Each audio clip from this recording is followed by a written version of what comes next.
అదరగొట్టే కారం రంగు రుచి ఆచి కారం పొడి.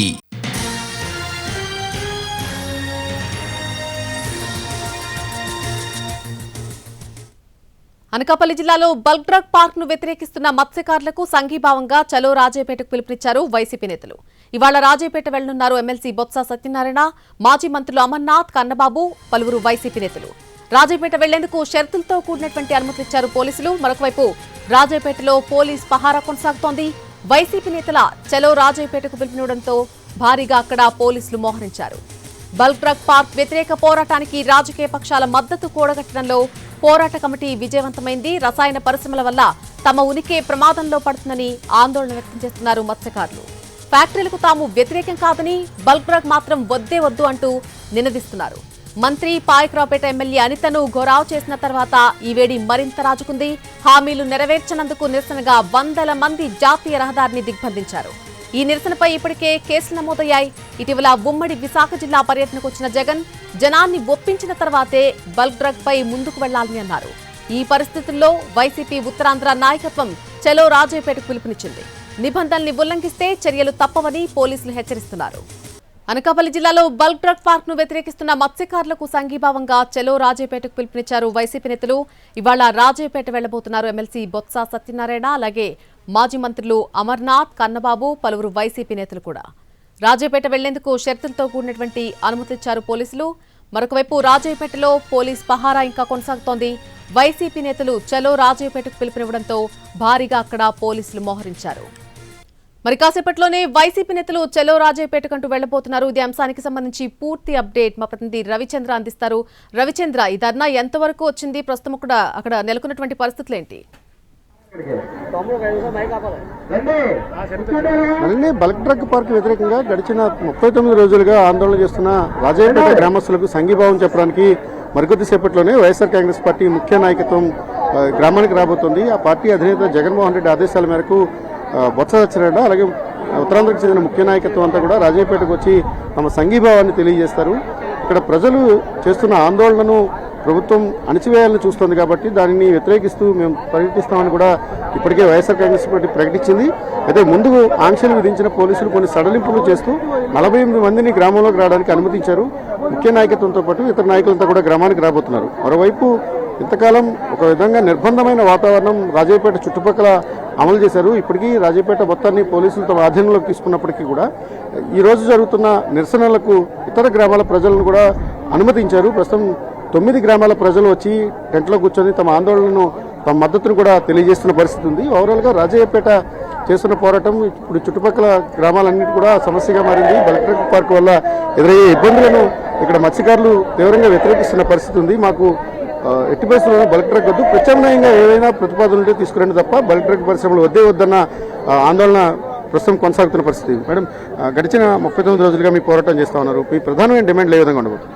మా ప్రధానమైన డిమాండ్ బల్క్ డ్రగ్ ఆపాలి. మరి ఇంకేమీ లేదండి. ఆ బల్క్ డ్రగ్ ఒకటి ఆపితే మాకు ఇంక మరేమీ లేదు. మా మత్స్యకారులు సందర్లోకి వెళ్ళి ఆటాడేవాళ్ళు, మాకు కలుషితం అయ్యే బ్యాటరీ మాకు వద్దు. అందుకోసం మేము పోరాడేదంటే ఈ 9 మొత్తం మాకు నియోజకవర్గం ప్రజలందరూ మత్స్యకారులు ఇటు రైతులు పోరాడేది ఈ బల్క్ డ్రగ్ వద్దని. ఈ బల్క్ డ్రగ్ ఒకటి ఆపేస్తే మాకు ఎటువంటి సమస్య లేదండి. మాకు ప్రభుత్వంతో ఇబ్బంది లేదు, మాకు పోలీసుల వారితో ఇబ్బంది లేదు. ఆ బల్క్ డ్రగ్ ఒకటి ఆపాలి, లేదంటే మా పోరాటం కొనసాగిస్తాం. ఏమైనా ప్రత్యామ్నాయం గ్రామ కమిటీలుగా ఏమైనా ప్రత్యామ్నాయం చూస్తున్నారా? మీరు ఏదైనా ఒక కమిటీగా ఏర్పడితే ముఖ్యమంత్రి దగ్గర తీసుకెళ్ళడానికి సిద్ధమని ఒకవైపు హోంమంత్రి చెప్తా ఉన్నారు. చెప్పామండి, ఆల్రెడీ హోమ్ మినిస్టర్ గారు వచ్చి సమస్యను దీని మీద మాట్లాడి చెప్తామని చెప్పి ఇప్పటి వరకు ఏమి చెప్పలా. దాని మీద బల్క్ డ్రగ్ మీద ఏమి చెప్పలా. మేమేమన్నామంటే ఇది ప్రజలుగా అందరికీ నచ్చంది కాబట్టి బల్క్ డ్రగ్ తప్ప వేరే కంపెనీలు ఏ కంపెనీ వచ్చినా మాకు అభివృద్ధికి ఆటంకం మేమే గ్రామ ప్రజలుగా మేమేమో వ్యతిరేకించట్లా.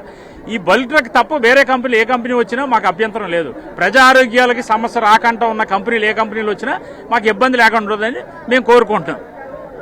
మళ్ళీ ఈ చుట్టుపక్కల ఉన్న గ్రామాల ప్రజలు చాలా స్పష్టంగా చెప్తున్నారు. ఇప్పటికే హోంమంత్రితో మేము మాట్లాడడం జరిగింది. వారికి మేము ఖచ్చితంగా చెప్పాం బల్క్ డ్రగ్ తప్ప ఇతర ప్రత్యామ్నాయాలు ఏవైనా మాకు ఇబ్బంది లేదని.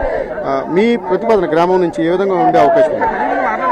సార్ మా గ్రామం నుంచి ఏముంది, మత్స్యకారులు మత్స్య బల్క్ కంపెనీ వల్ల మత్స్యదానం మొత్తం పోతుంది, సముద్రంలోని యాడ్ చేయడానికి అవ్వదు, పొల్యూషన్ ఎక్కువైపోతుంది. ఈ కంపెనీలు రావడం వల్ల ఈ డ్రైనేజీలు మొత్తం పొల్యూషన్లోకి వెళ్తాయి. మొత్తం సముద్రం ఈ చుట్టుపక్కల ఒక 50 కిలోమీటర్లు మొత్తం మత్స్య తగ్గిపోతుంది. ఈ బల్క్ కంపెనీ వద్దు, మాకు అందరికీ మత్స్యకారులు కాదు, ఇది మాత్రం ఉండకూడదు. అసలు దీని వచ్చిందంటే తరుణ్ కొడతాం, ఇక్కడే కాదు ఎక్కడ కానీ మత్స్యకార గ్రామాల్లో ఎక్కడ ఉండకూడదు. ఇది మాత్రం చాలా ఖండిస్తున్నాం. ఈ బల్క్ కంపెనీ మాత్రం రాకూడదు.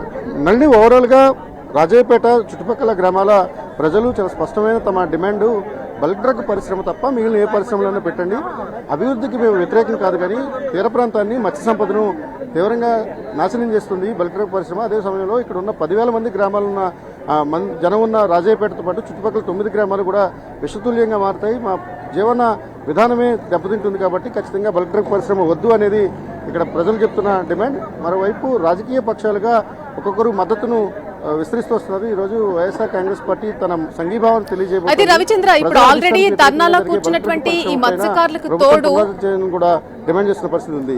ఎస్ రవిచంద్ర, ఆల్రెడీ ఈ ధర్నాలో కూర్చున్నటువంటి మత్స్యకారులకు తోడు ఇప్పుడు వైసీపీ నేతలు కూడా తోడవుతున్నారు. కాబట్టి పరిస్థితులు ఏమన్నా అదుపు తప్పే అవకాశం ఉందా? పోలీసుల పహారా ఏ స్థాయిలో ఉంది? అసలు ముందు జాగ్రత్త చర్యలు ఏం తీసుకున్నారు? గడిచిన వారం రోజులుగా వైఎస్ఆర్ కాంగ్రెస్ పార్టీ ఈ అంశాన్ని చాలా స్పష్టంగా చెప్తోంది. ఆ పార్టీ అధినేత జగన్మోహన్ రెడ్డి ఉమ్మడి విశాఖ జిల్లా పర్యటనకు వచ్చినప్పుడు గ్రామస్తులంతా కూడా వెళ్లి ఆయన నేరుగా కలవడం జరిగింది. బల్క్ డ్రగ్ పరిశ్రమకు వ్యతిరేకంగా ఒక నిర్ణయం తీసుకోవాలని కూడా కోరినప్పుడు ఆయన చాలా స్పష్టంగా బల్క్ డ్రగ్ పరిశ్రమ వద్దు, ప్రజల ప్రాణాలు ముద్దంటూ ఒక ప్లకార్డును కూడా ప్రదర్శించారు. ప్రజల మద్దతు లేకుండా ఎటువంటి పరిశ్రమలు ఏర్పాటు చేయడాన్ని తాము వ్యతిరేకిస్తున్నాం. ప్రధానంగా బల్క్ డ్రగ్ వంటి పరిశ్రమలకు వ్యతిరేకత వస్తున్న తరుణంలో స్థానికుల అభిప్రాయాలు చాలా కీలకంగా ఉంటాయి. ప్రజాభీష్టానికి వ్యతిరేకంగా జరిగే ఏ నిర్ణయం కూడా తమ పార్టీ సమర్థించదని జగన్మోహన్ రెడ్డి చెప్పారు. ఆయన ఆదేశాల మేరకు ఈరోజు ఆ పార్టీ ముఖ్య నాయకత్వం అంతా వచ్చి వీళ్ళకి సంఘీభావం తెలియబోతుంది. ఒక విధంగా సంఘీభావాన్ని ప్రకటించడం ద్వారా బల్క్ డ్రగ్ పరిశ్రమ పైన తమ వైఖరిని వైఎస్ఆర్ కాంగ్రెస్ పార్టీ చాలా స్పష్టంగా చెప్పబోతుంది. ప్రజల పక్షాన్నే ఉంటున్నట్టుగా మనం దీన్ని అర్థం చేసుకోవచ్చు. ఇక ఒకవైపు నాయకత్వం వస్తుందన్న కన్నా అంతకు ముందు జరుగుతున్న పరిణామాలు, ఇక్కడ హోంమంత్రిని గ్రామస్తులు గెలవ చేయడం కానీ లేకపోతే జాతీయ రహదారి దిగ్బంధం వంటి ఘటనల తర్వాత ఉద్రిక్తత వాతావరణం చోటు చేసుకుంది. శాంతియుతంగా జరుగుతున్న మత్స్యకారుల పోరాటం రోడ్డెక్కాల్సిన పరిస్థితి వచ్చింది. ఈ క్రమంలోనే విశాఖపట్నం రేంజ్ పరిధిలో ఉన్న 6 జిల్లాల నుంచి పెద్ద ఎత్తున పోలీసులను తీసుకొచ్చి ప్రస్తుతం రాజయ్యపేట చుట్టుపక్కల మోహరించారు. గడిచిన వారం 10 రోజులుగా పోలీసు పహారా కొనసాగుతోంది. ఈరోజు వైఎస్ఆర్ కాంగ్రెస్ పార్టీ నాయకత్వం వస్తున్న తరుణంలో వారందరికీ కూడా భారీగా రావాలనుకున్నప్పటికీ కూడా పోలీసులు కొన్ని షరతులు విధించారు. కేవలం 48 మందికి మాత్రమే అనుమతులు ఇచ్చారు. ఆ 48 మంది నాయకత్వం ఇక్కడికి రాబోతోంది. వారు వచ్చి సంఘీభావం తెలిపి వెళ్ళబోతున్నారు. ఇప్పటి వరకు అంటే ఒక గంట క్రితం వరకు కూడా రాజయ్యపేట చుట్టుపక్కల ఉన్న గ్రామాల ప్రజలందరూ కూడా ఇటువైపు రాకుండా పోలీసులు బ్యారికేడ్లు పెట్టారు. కానీ తర్వాత ఆంక్షల్ని స్వల్పంగా ఉపసంహరించారు.